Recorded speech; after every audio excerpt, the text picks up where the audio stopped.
2019. Faites rentrer les juges. Bonjour. Bonjour. Hi. Nous avons l'honneur de goûter, déguster les cafés de Juliette. Et nous sommes tout oui. Ce qu'elle va nous raconter sur la sélection de son café et son breuvage. Quand Juliette sera prête, elle nous dira le mot magique time. On peut lancer la musique, s'il vous plaît. Merci. Ouais. Ok. Time. Bonjour, bienvenue. Je suis ravie d'être de nouveau parmi vous aujourd'hui et de profiter du court moment que nous allons passer ensemble pour vous servir et partager avec vous l'histoire qui se cache derrière ma tasse de café préférée. Cette histoire commence sur un petit bout de terre, sur le terroir de Benchmaji, au cœur de l'ancienne forêt sauvage d'Éthiopie, le bloc Homa de la ferme du Geisha Village. Sur cette partie bien spécifique de la ferme, le café pousse de manière complètement sauvage, entouré d'une biodiversité incroyable, d'arbres, d'animaux sauvages et de fleurs, ce qui garantit un sol extrêmement fertile et très nutritif. Et ce terroir typique, cette biodiversité unique, s'exprime, vous allez le voir en tasse, par de très belles notes florales de jasmin. Je vous emmène aujourd'hui sur un plateau à 2100 mètres d'altitude, ce qui ne correspond pas à la partie la plus haute de la ferme. Et cette caractéristique est très importante car elle offrira une acidité douce, type citron doux, plus ronde et bien intégrée à ma tasse. Enfin, la variété que j'ai choisie pour vous aujourd'hui est un geisha, mais ce n'est pas un geisha ordinaire. En effet, il a été transféré de la forêt de Gori, en Éthiopie, forêt originelle de la variété, au Panama dans les années 1931.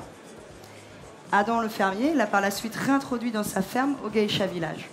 Et c'est cette culture, initiée au Panama, qui rend ce geisha unique et génère en tasse des arômes impressionnants de pêche à la dégustation. Après une récolte manuelle et un tri sélectif, mon café a été traité par voie naturelle, ce qui signifie que l'on a laissé sécher le café dans sa drupe, avec sa pulpe, sur des lits africains pendant une période de 32 jours. À la ferme, une attention particulière est apportée à ce lot, le lot 91. Tout d'abord, une fine couche est étendue sur les lits africains et cette couche sera par la suite graduellement épaissie au fur et à mesure que le fruit rétrécit et brassé, tourné 8 fois par jour afin d'homogénéiser le séchage jusqu'à l'obtention d'un taux d'humidité de 11%. Et ce détail dans le process offrira un café nature extrêmement doux et uniforme en tasse. Et pour être sûr de garder une tasse extrêmement équilibrée qui sublimera le caractère doux et sucré de ce café nature, nous avons également choisi d'adapter le profil de torréfaction et de le pousser légèrement. En tant que barista, mon devoir est de trouver la méthode de préparation la plus adéquate pour révéler les caractéristiques organoleptiques propres à chaque café. J'ai donc choisi une Chemex car c'est la méthode de préparation qui rend ce café extraordinaire.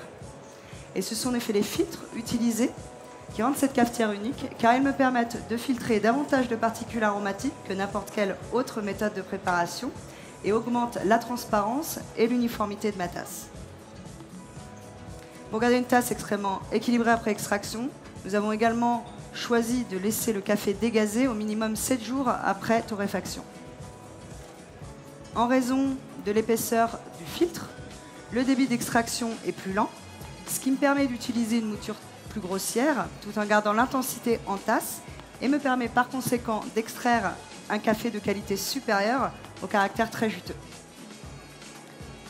J'utilise aujourd'hui un ratio de 1:15, avec 19 g de café pour 285 g d'eau.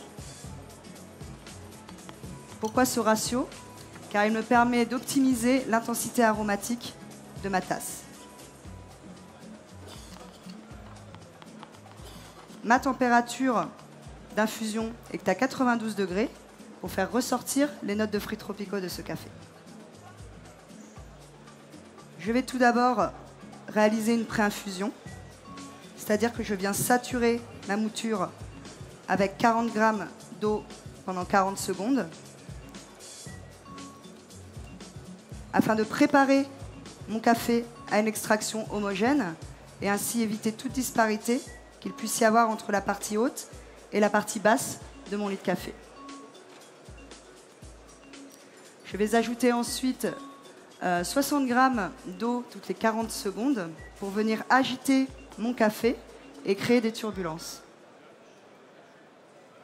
Cette technique m'assure une extraction douce et uniforme.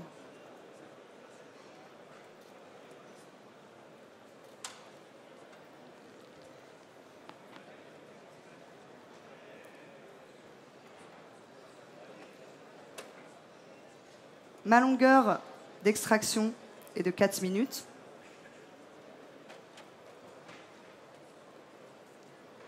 Cette longueur de temps d'extraction va également augmenter la perception de la sucrosité et de la douceur en tasse.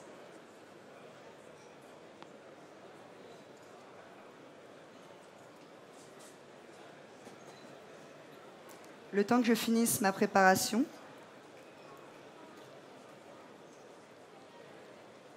je vous invite, mesdames, messieurs les juges, à bien vouloir noter les caractéristiques aromatiques de mon café. Dans un premier temps, à chaud, vous percevrez des odeurs de pêche, de jasmin et de bergamote. Des arômes de pêche, de jasmin, de cerise rouge et de bonbons au citron.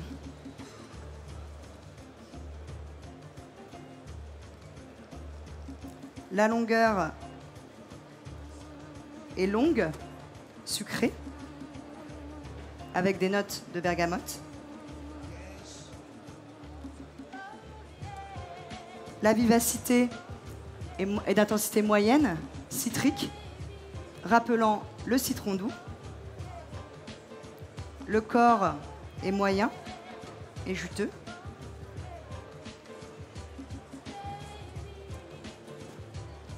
Enfin, l'équilibre, une très belle acidité, bien intégrée, avec des notes florales et citronnées bien distinctes.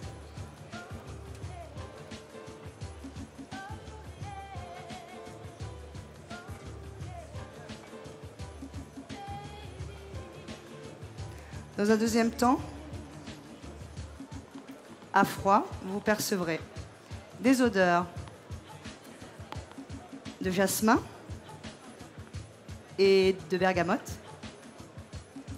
des arômes de pêche, de jasmin et de bergamote toujours.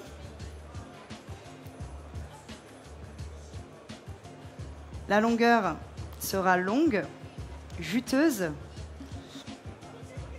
avec des notes de thé glacé au citron. La vivacité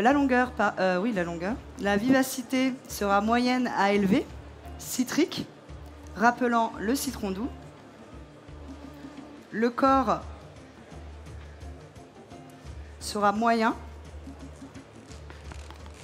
délicat, semblable au thé.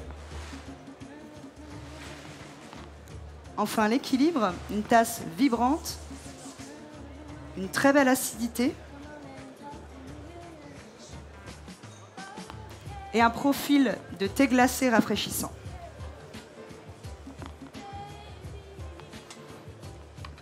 Adam et son équipe ont produit un café extraordinaire et exceptionnel. Et je suis vraiment ravie d'avoir pu partager aujourd'hui avec vous ce qui est pour moi l'une des plus belles tasses de café. Je vous demanderai pour la dégustation de bien vouloir le faire directement à la tasse pour qu'elle soit optimale.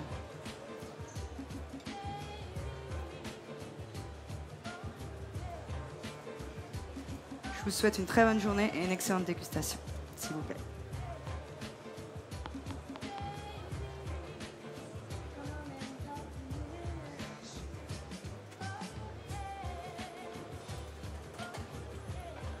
S'il vous plaît.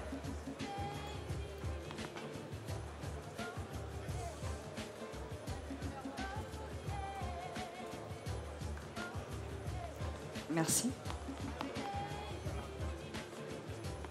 Time. Et fait pour Juliette en finale de Brewers Cup 2019. Et on souhaite bonne dégustation aux juges.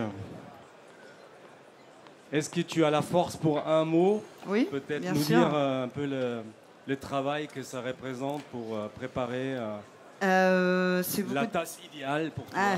C'est beaucoup de travail parce qu'il faut le faire en parallèle de son travail professionnel.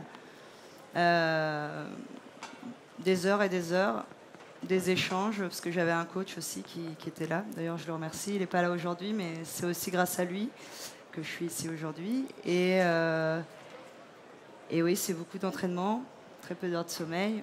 Et surtout, sortir de sa zone de confort et rien lâcher. Ouais, Voilà. donc pour le grand public, ça ne se résume pas aux préparations du café du matin. Tous les matins, ça ne suffit pas. Non. Il C'est faut répéter. beaucoup répéter. Et merci pour tes efforts.